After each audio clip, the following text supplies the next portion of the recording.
Pessoal, como a gente bem sabe, o espelho ele tem o centro, tem o foco e tem seu vértice. Hoje a gente vai colocar mais alguns elementos no espelho. Então considere um espelho côncavo. A gente tem um objeto que está antes do centro, ou melhor, está depois do centro do espelho. Então esse objeto tem um tamanho que a gente chama de O. Ele vai formar uma imagem menor invertida e real, que a gente chama de I, que é o tamanho da imagem. Então a distância entre o objeto e o vértice do espelho a gente vai chamar de P, e a distância entre a imagem e o vértice do espelho a gente vai chamar de P'. Então P é a distância do objeto ao vértice do espelho, P' é a distância da imagem ao vértice do espelho. I é o tamanho da imagem e O é o tamanho do objeto. Então, a partir desses elementos, a gente pode estudar as equações de Gauss. Gauss definiu a primeira equação dele, equação das posições. Ele fala que 1 sobre o foco do espelho é igual a 1 sobre a distância do objeto ao vértice do espelho, mais 1 sobre a distância da imagem ao vértice do espelho. E também a segunda equação dele, ele definiu a equação do aumento. Então, quantas vezes a imagem é maior ou menor do que o objeto.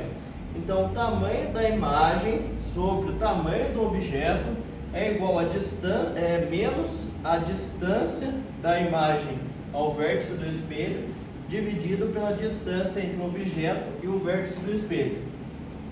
Então, o aumento linear é o que? A gente pegar nada mais do que o tamanho da imagem e dividir pelo tamanho do espelho, do objeto. Então, geralmente, quando a gente vai fazer exercícios, ele dá o foco do espelho e dá o aumento. Então, a gente precisa relacionar duas equações. Por exemplo, se a gente tiver o foco e o aumento, a gente não tem a distância do objeto ao espelho e nem a distância da imagem ao espelho. Então a gente coloca o aumento, acha as distâncias tanto do objeto quanto da imagem, uma em relação à outra, e a gente consegue substituir aqui. A gente substituindo aqui, tendo o valor do foco, a gente consegue resolver o exercício. Então a gente tem que também tomar cuidado com os sinais. Se a gente tiver um espelho côncavo, o nosso foco vai ser positivo. Se o espelho é convexo, o nosso foco é negativo, ou seja, está dentro do espelho. Se o objeto ele é real, a distância dele ao vértice do espelho é positiva, e se o objeto é virtual, a distância dele ao vértice do espelho é negativa.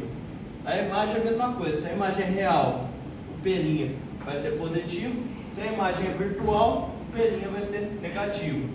Se o objeto está direito, ou seja, está orientado para cima, ele vai ser maior do que zero, e se ele estiver invertido, ele vai ser menor do que zero. A imagem, se ela estiver direita, ela vai ser maior do que zero, se ela estiver invertida, ela vai ser menor do que zero.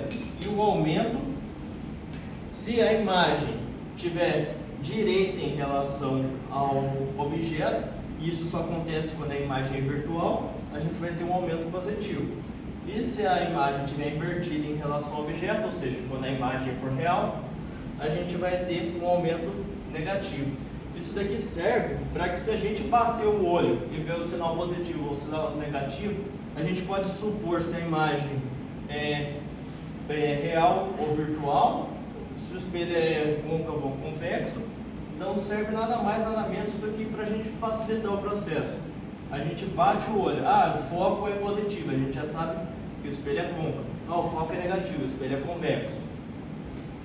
Então, guardem bem essas equações, porque elas são muito úteis para a gente utilizar nas equações dos espelhos esféricos. E também aprendam a relacionar uma com a outra.